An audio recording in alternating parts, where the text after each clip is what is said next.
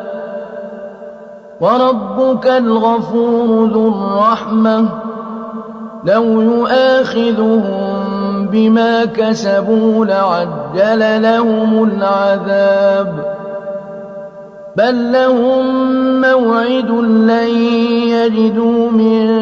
دونه موئلا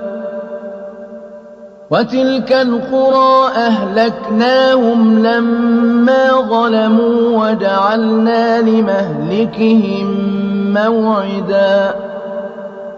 وإذ قال موسى لفتاه لا أبرح حتى أبلغ مجمع البحرين أو أمضي حقبا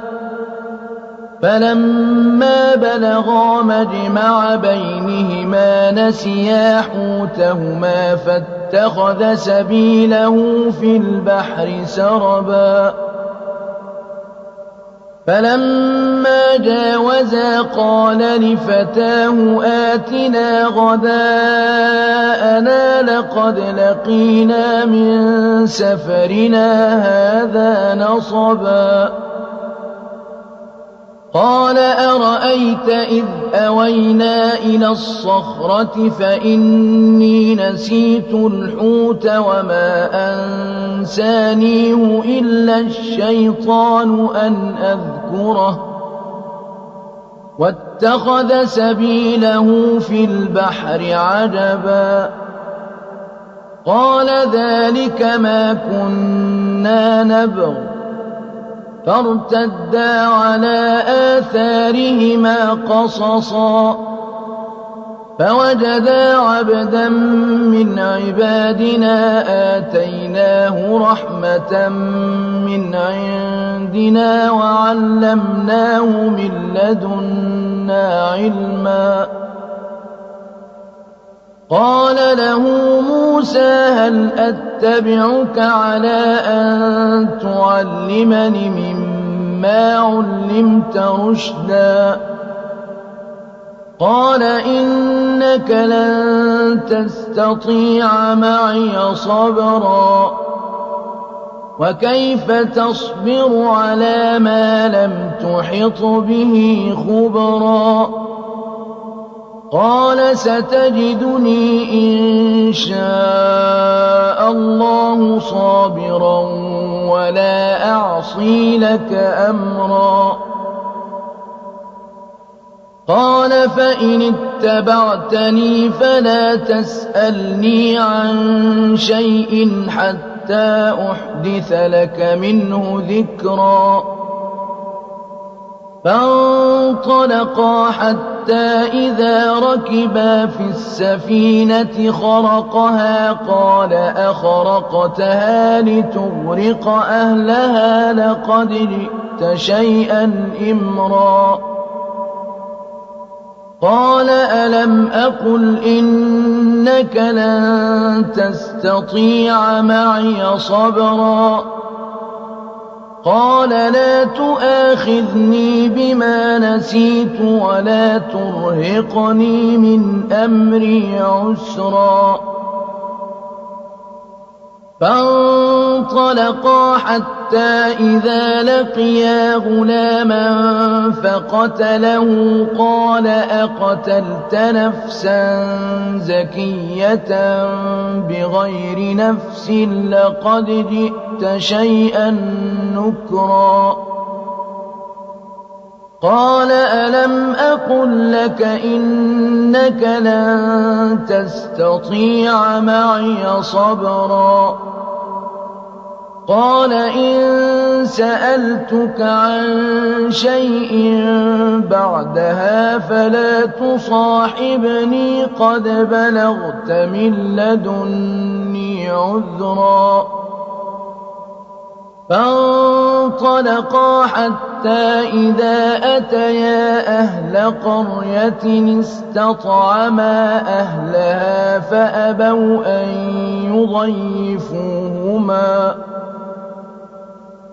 فأبوا أن يضيفوهما فوجدا فيها جدارا يريد أن ينقض فأقامه قال لو شئت لاتخذت عليه أجرا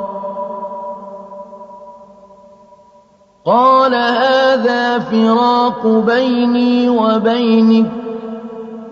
سأنبئك بتأويل ما لم تستطع عليه صبرا أما السفينة فكانت لمساكين يعملون في البحر فأردت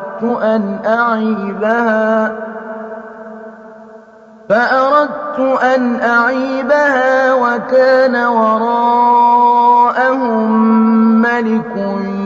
يأخذ كل سفينة غصبا وأما الغلام فكان أبواه مؤمنين فخشينا أن يرهقهما طغيانا وكفرا فأردنا أن يبدلهما ربهما خيرا منه زكاة وأقرب رحما وأما الجدار فكان لغلامين يتيمين في المدينة وكان تحته كنز لهما وكان أبوهما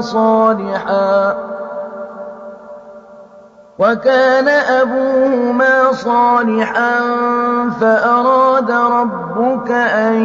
يبلغا أشدهما ويستخرجا كنزهما رحمة من ربك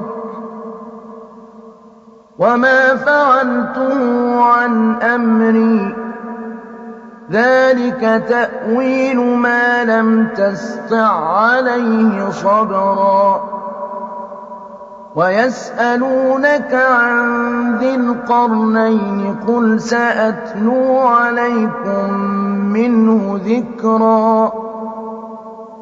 إنا مكنا له في الأرض وآتيناه من كل شيء سببا فأتبع سببا حتى إذا بلغ مغرب الشمس وجدها تغرب في عين حمئة ووجد عندها قوما قلنا يا ذا القرنين إما أن تعذب وإما أن تتخذ فيهم حسنا قال أما من ظلم فسوف نعذبه ثم يرد إلى ربه فيعذبه عذابا نكرا وأما من آمن وعمل صالحا فله جزاء الحسنى وسنقول له من أمرنا يسرا ثم أتبع سببا حتى إذا بلغ مطلع الشمس وجدها تطلع على قوم لم نجعل لهم من دونها سترا كذلك وقد أحطنا بما لديه خبرا ثم أتبع سببا حتى إذا بلغ بين السدين وجد من دونهما قوما لا يكادون يفقهون قولا قالوا يا ذا القرنين إن يأجوج ومأجوج مفسدون في الأرض مفسدون في الأرض فهل نجعل لك خرجا على أن تجعل بيننا وبينهم سدا قال ما مكني فيه ربي خير فأعينوني بقوة أجعل بينكم وبينهم ردما آتوني زبر الحديد حتى إذا ساوى بين الصدفين قال انفخوا حتى إذا جعله نارا قال آتوني أفرغ عليه قطرا فما استطاعوا أن يظهروه وما استطاعوا له نقبا قال هذا رحمة من ربي فإذا جاء وعد ربي جعله دكاء وكان وعد ربي حقا وتركنا بعضهم يومئذ يموج في بعض ونفخ في الصور فجمعناهم جمعا وعرضنا جهنم يومئذ للكافرين عرضا الذين كانت أعينهم في غطاء عن ذكري وكانوا لا يستطيعون سمعا أفحسب الذين كفروا أن يتخذوا عبادي من دوني أولياء إنا أعتدنا جهنم للكافرين نزلا قل هل ننبئكم بالأخسرين أعمالا الذين ضل سعيهم في الحياة الدنيا وهم يحسبون أنهم يحسنون صنعا أولئك الذين كفروا بآيات ربهم ولقائه